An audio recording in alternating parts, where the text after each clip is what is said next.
Welcome to Money Mosaic, where finance meets storytelling. He didn't lose everything overnight. There was no dramatic collapse, no warning sirens, no moment where the world stopped. It was quieter than that.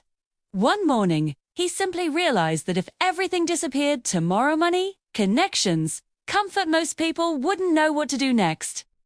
That thought stayed with him, so he asked himself a simple question. If I had to start again from zero, what would I do differently? The first thing he understood was that most people fail before they even begin. Not because they lack intelligence, but because they move too slowly. They wait for confidence. They wait for money. They wait for permission. And while they wait, someone else moves. Speed, he realized, was the real advantage. Not reckless speed, but decisive action. He saw people spend months planning businesses that never existed, while others tested ideas in days. The difference wasn't talent. It was momentum. He stopped believing that you needed to build something first. Instead, he learned that you could sell before anything existed. If people were willing to pay, that was proof.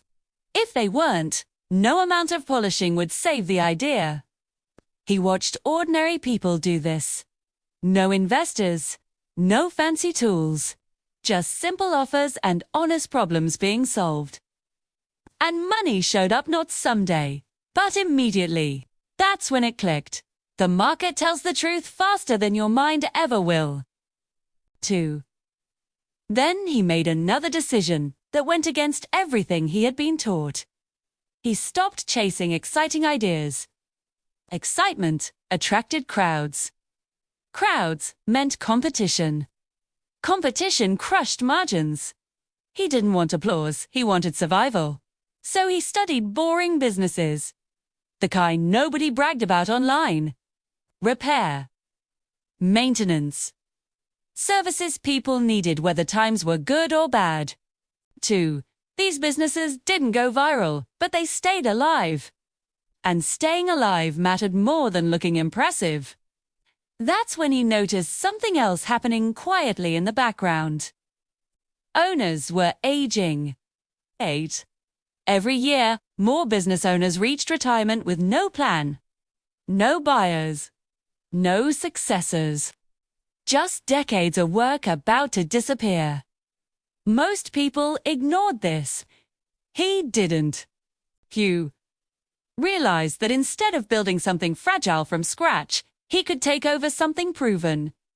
Or copy a model that had already survived for years. Not innovation continuation. Not disruption stability. He followed cash instead of headlines. While everyone argued about trends, real money flowed through simple needs. Homes still needed fixing. Equipment still broke. Lawns still grew.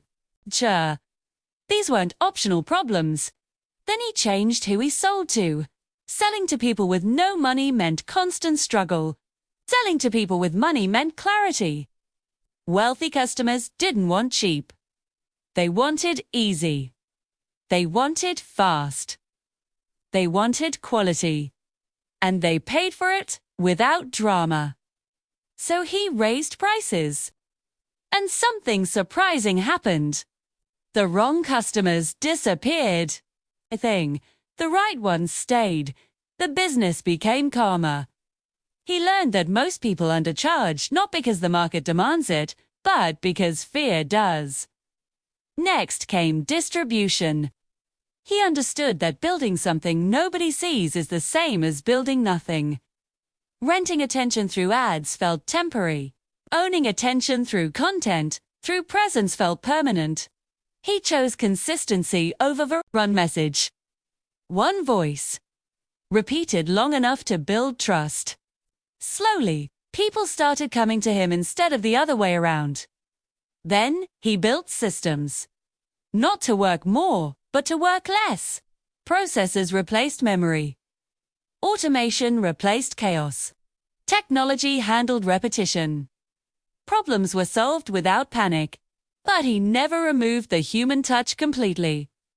B. Because as everything became automated, real human interaction became rare and rare, things become valuable. When it mattered, he showed up as a person, not a screen. Years passed like this. Quietly.